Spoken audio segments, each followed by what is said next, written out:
Fala, gente amiga, tudo bom? Eu sou Carlos Luozi e esta é a Batata Espacial, o seu site de cultura nerd e de cultura em geral na internet. Meu canal no YouTube é o Carlos Eduardo Luozi Rezende. Luozi se escreve L-O-H-S-E, Rezende se escreve com Z. Se inscreva no canal, toque o sininho das notificações para saber quando tem vídeo novo, curta, compartilhe, comente, tá? Venha participar das nossas discussões sobre cinema, tá? Sobre séries, sobre cultura em geral e outras coisinhas mais, tá? Hoje eu vou novamente falar de cinema, vou falar da sessão que teve nessa última segunda-feira nos classiquíssimos lá do Estação Net Botafogo 1, né? Uma sessão que começou um pouco mais cedo, às 8h30 da noite, tá? E o filme que passou, né, nesse dia 10 de junho de 2024, para ficar registrado aqui, tá? Foi o Doutor Zhivago, do David Lean, né? Um filme que já passou na televisão 1 trilhão de vezes, né? Nem passa mais, né? Já é um clássico, já que já está meio que aposentado lá nas prateleiras, né, das emissoras, onde é que ele esteja, né? Mas é bom a gente sempre ver esse filme, né? Eu não tinha visto o filme ainda, eu não tinha tido a paciência de ver o filme, porque é um filme de história de amor, de romance, e eu no final das... Ele se vendia, né, como um filme de história de amor e de romance, né? E eu nunca tive muita paciência para essas coisas, entendeu? Eu até vejo romancezinhos, posso até ver uma comédia romântica bobinha aqui ou ali de vez em quando, como eu já até fiz vídeos aqui sobre isso, tá? Mas eu nunca parei para ver Doutor Zhivago, até porque é um filme também que tem 3 horas e 17 minutos de duração também, né? Esse é um outro grande detalhe. Feito por um grande diretor, né, como eu já falei, David Lean. Tem o Omar Sharif, tem Julie Christie, tem Geraldine Chaplin, né, para a gente poder falar das pessoas mais conhecidas do elenco, né?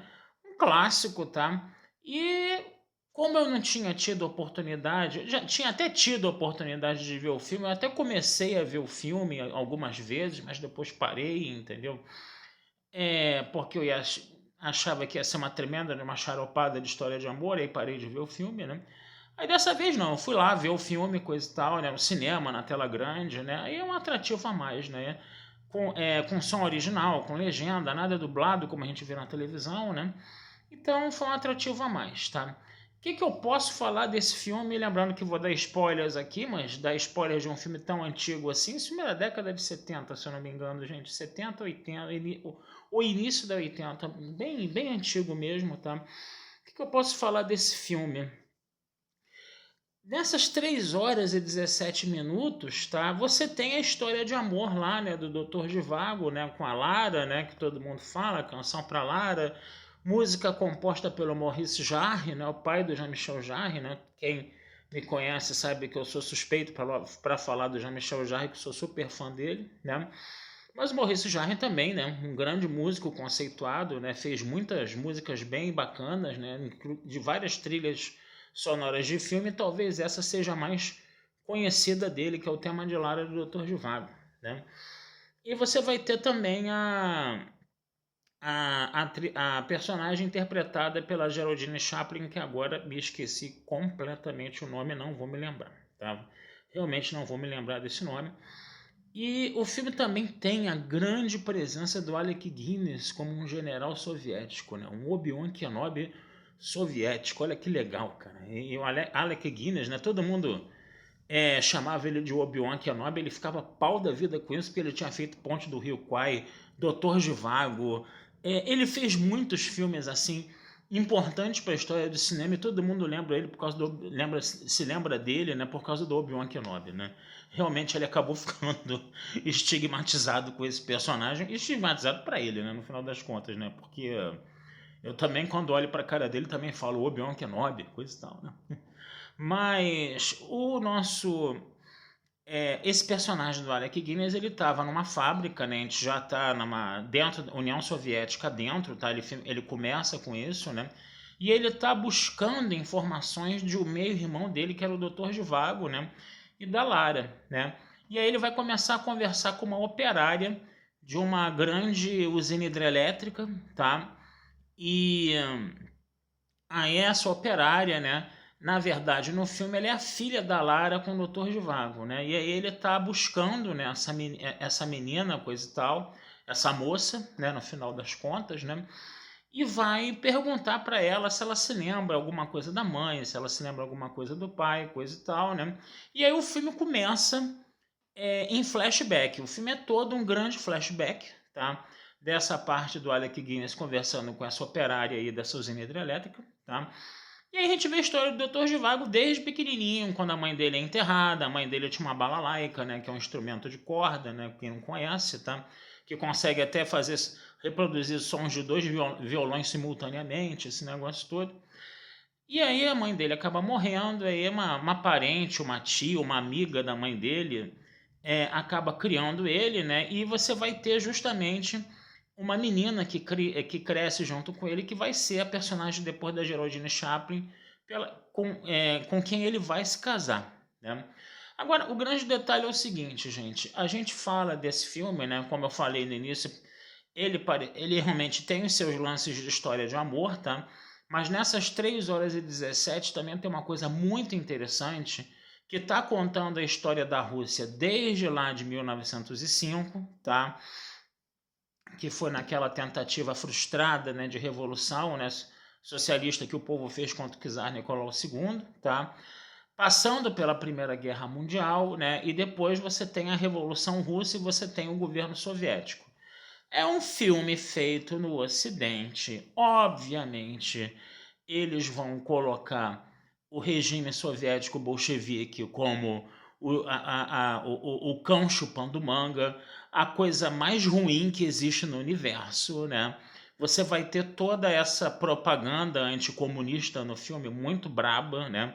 Ela é muito pesada, né? Bem típico, né, do cinema hollywoodiano, do cinema americano, né? Uma coisa que você realmente, claro que você vai ter lances autoritários durante o governo soviético, coisa e tal, mas eles carregam demais nas tintas, sabe?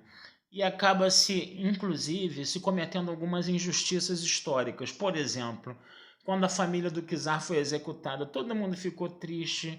O czar que matava todo mundo, o czar que mandou a Rússia para a Primeira Guerra Mundial com camponeses com paus e pedras para atacar alemães com metralhadoras e tanques. Aí os alemães diziam que para poder avançar território russo adentro, eles tinham que tirar as pilhas de corpos daqueles camponeses, né?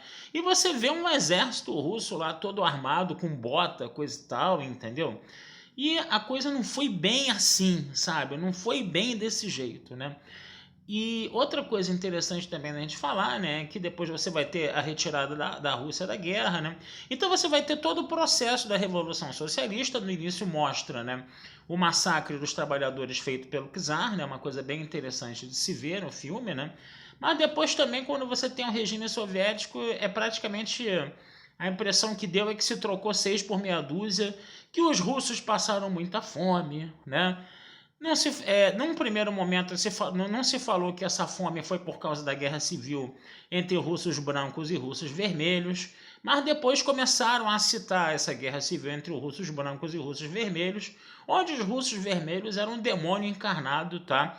E os russos brancos eram pobres vitimazinhas, entendeu? Desses terríveis e horrorosos russos vermelhos, quando os russos brancos a gente sabe que era a elite russa, né? Que se acomunou, né, com 15 países capitalistas para atacar a Rússia logo depois da Revolução Bolchevique, né? E botou os russos brancos lá como coitadinhos, e não eram coitadinhos coisa nenhuma, porque meteram a Rússia numa guerra civil logo depois que a Rússia se retirou da Primeira Guerra Mundial, e isso colocou uma situação de fome tão grande na Rússia que os russos foram obrigados a comer cadáveres, né? E no Ocidente se fazia a piada, né, de que os comunistas comiam criancinhas por causa disso. Nada disso é citado no filme. O negócio era só falar mal dos russos vermelhos o tempo todo, né? E aí você já vê que é uma coisa tendenciosa, tá? Realmente é uma coisa tendenciosa. É feito um filme produzido nos Estados Unidos, o grande inimigo da União Soviética, vai falar mal da União Soviética, tá? Agora, a gente também tem que saber relativizar um pouco isso, apesar de, obviamente, não ter tido uma democracia na Rússia, na União Soviética. A gente sabe de tudo isso, tá? Mas, sinceramente, né, a gente precisa relativizar isso. Então aí você vai ter bastantes elementos da Revolução Russa, né? é interessante perceber, né, que o Klaus Kinski faz uma ponta do filme, né? Eu sempre acho interessante essas pontas do Klaus Kinski no filme, né? Outro dia ele apareceu, né, num dos filmes da trilogia dos dólares do Clint Eastwood, como vamos dizer assim, como um coadjuvante de luxo, a gente pode falar, né, no caso, né? E dessa vez ele aparece também, o Dr. Zhivago, também como um intelectual lá que era totalmente revoltado contra, né, o sistema, né? E o Dr. Zhivago era aquele médico clínico geral, que era um poeta, que tinha aquela alma de artista, um cara todo inocente, gente boa, coisa e tal, né? Mas também um grande de um trouxa, tá? Vamos ser bem sinceros, né? Eu vou ser bem sincero com vocês. Achei o Dr. Zhivago muito trouxa, cara. Muito trouxa demais, tá? E o que acontece? Por outro lado, você tem a Lara. A Lara, ela tinha um romance com um jovem é, partidário da Revolução, tá? E ela vai começar depois a se envolver com um cara bem mais velho do que ela, enquanto ela tinha um namoradinho lá com quem ela ia se casar, né? E depois também ela se apaixona pelo Dr. Zhivago, faz o Dr. Zhivago, né? Vamos dizer assim, cometer um adultériozinho. Então você tem um triângulo amoroso, né? Mas a personagem da Geraldine Chaplin também era tão bonita, era tão boazinha, tão ingênuazinha, tão purinha, né? Que aceitou essa pulada de cerco do Dr. Zhivago numa boa, não quebrou nenhum prato na cabeça dele, entendeu? Uma coisa que, sabe, é, é romântica demais, entendeu? Muito floreada demais. Eu achei um pouco de exagero nisso. Eu achava que poderia haver um pouco de conflito nisso, sim, tá? Nesse triângulo amoroso, tá? E é um triângulo amoroso que passa em brancas nuvens, entendeu? O Dr. Zhivago lá só, entendeu? Pegando ali, aqui, entendeu? Com aquela cara de bonzinho, de trouxa dele lá, só pegando as mulheres lá, as mulheres ficando tudo doidas por ele, porque ele era bonzinho, trouxa, né? Mas no final das contas ele não era tão trouxa assim, né? Porque ele acabou, né, dando uma pulada de cerca, né? Também a gente pode falar isso, né? No final das contas, né? Mas a história ela é bem interessante, tá? Você vai ver, né, o Dr. Zhivago e a Lara, né, perdidos ali na história ali, né, a Revolução Russa correndo lá, correndo lá sem freios, eles meio que perdidos lá, né? O Dr. Zhivago em situações de guerra, né, cuidando dos feridos, né? Tanto na Primeira Guerra Mundial, depois no Exército Branco, depois ele é sequestrado para entrar na Guerra Civil dos russos brancos contra os russos vermelhos, consegue fugir dos russos vermelhos, né? Tipo assim, ele esperou os russos vermelhos darem um mole, virarem a cara pro lado, ele fugiu, os russos vermelhos não deram falta dele, não foram atrás dele, entendeu? Foi um negócio assim, sabe? Muito surreal, né? E obviamente, né, nesses períodos todos conturbados, né, ele acaba indo para uma casa de campo, tá? Do pai da Geraldine Chaplin, né? E acaba vivendo lá por um tempo, né? Também, né? Ele também fugia, né? E aí foi nesse momento que ele conseguiu, inclusive, né, ter uma vamos dizer assim, um enlace amoroso com a Lara, né?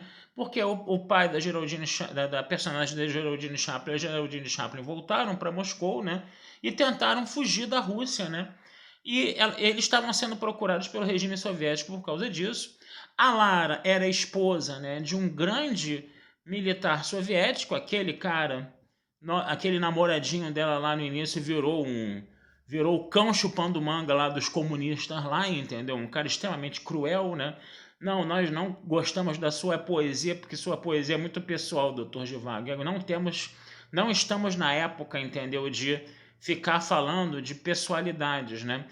Ele não deixa de ter uma certa razão. Apesar do cara ser pintado como um crápula, como um cão, entendeu? Ele não deixava de ter uma certa razão, não, porque o país dele estava sob guerra civil, sendo atacado por forças estrangeiras, né? E em momentos de guerra as pessoas têm que, né, largar tudo que está fazendo e defenderem o país delas. Infelizmente é assim, gente. Não tem outro jeito, né? E o Dr. Zhivago ficava para lá e para cá, perdido para lá e para cá, pensando só em escrever poesia. Ele não se engajou nesse movimento, não se engajou nessa guerra, né? Aí quando ele via os horrores da guerra, começava a brotar lágrimas nos olhos dele, parecia até o Vai e Veja, né? Quem já viu o Vai e Veja, aquele garoto que ficou todo traumatizado com os horrores da Segunda Guerra Mundial, esse filme da Bielorrússia, né? Mas é isso, gente. No final das contas, né, ele acaba envelhecendo, né? É um filme de toda uma vida, né? Ele acaba morrendo, né? Ele vai atrás da Lara, ele chega a ver a Lara na rua, mas ele já estava com problemas de coração, aí correu atrás da Lara, ele infarta, morre, a Lara vai embora, nem vê, nem olha pra cara dele, né? E só vai rever o Dr. Zhivago no enterro, né? No final das contas, né? E depois ela acaba entregando, né? Ela acaba, né? Falando com o próprio Alec Guinness. O Alec Guinness aparece no meio do filme, ele conversa com o Dr. Zhivago, ele era policial soviético e pegou o Dr. Zhivago roubando lenha, né? Porque as pessoas estavam passando muito frio, coisa e tal, né? E é isso, gente. Vocês têm que ver esse filme porque é um filme gigantesco, tá? Um filme de 3 horas e 15, é um filme 17. É um filme interessante, não é um filme ruim, não. É um filme muito bem fotografado. Tem uma fotografia muito bonita, tá? Principalmente de cenas de paisagens naturais, tá? O filme ele realmente ele capricha, tá? Nisso, tá? Ele bota todo um clima romântico, né? Que é uma espécie de fuga, de escapismo, né? A toda essa tensão do ambiente da Revolução Russa, né? No final das contas, né? E o Dr. Zhivago ali, né? Vendo a natureza, né? Ele tá sempre ali com a natureza perto dele, em volta dele. Você tem a oportunidade de ver os Montes Urais numa fotografia linda, né? Então, ou então um campo florido todo amarelo, que lembra, com flores amarelas, que lembram o cabelo louro da Lara, aquele negócio todo, né? Meio charopada, né? Mas tudo bem, é bonito, é romântico, você tem uma chance, entendeu, de fazer um filme cinematograficamente bonito, tá? Cinematograficamente é um filme muito bem feito, tá? Com atores muito bons, né? Destaque total pro Alec Guinness. Eu acho que ele consegue ser mais carismático até do que o próprio Omar Sharif, né? Que faz o Dr. Zhivago, tá? Embora ele tenha muito menos tempo de tela do que o Omar Sharif, que o Omar Sharif aparece no filme praticamente o tempo todo, né? E o Alec Guinness aparece poucas vezes. E quando ele aparece, é tipo assim, para tudo, agora vamos ficar de olho no Alec Guinness atuando, entendeu? Porque a gente não tá tendo essas oportunidades todas durante o filme, que ele tá aparecendo pouco no filme. Então, quando ele atua, cara, para tudo, entendeu? Para de comer pipoca, para de tomar refrigerante. Se bem que ontem eu não tava comendo nada disso, tá? Mas mesmo assim, entendeu? Se tivesse, é tipo parar e ficar olhando o Alec Guinness ali, entendeu? Nosso querido Obi-Wan Kenobi. Tá certo? Gente, procurem esse filme pra ver, vale a pena, tá? Quem gosta de história de romance, né? A gente tá na semana do Dia dos Namorados, por isso que o pessoal lá do Circuito de Estação tá fazendo até uma amostra de filmes românticos, coisa e tal. O Dr. Zhivago é um deles, tá certo? Mas vale a pena porque é um filme cinematograficamente muito bacana, é um clássico do cinema, tá? David Lynch é um baita de um diretor, você tem um bom elenco, você tem uma boa cinematografia, uma história bem contada e muito intrincada, diga-se de passagem, tá? Porque para você fazer um roteiro que dure 3 horas e 17 minutos, você precisa ter assunto, né? E assunto bem amarrado, bem construído, o que é o que acontece nesse filme, tá certo? E essa é a minha dica de hoje, tá? Vou ficando por aqui, desejando vida longa e próspera a todos. Não deixem de visitar meu site batataespacialtudojunto.com.br. Meu canal no YouTube é o Carlos Eduardo Lose Rezende. E futuramente vamos conversar sobre mais filmes aí com vocês, tá bom? Um abração, fui e até a próxima.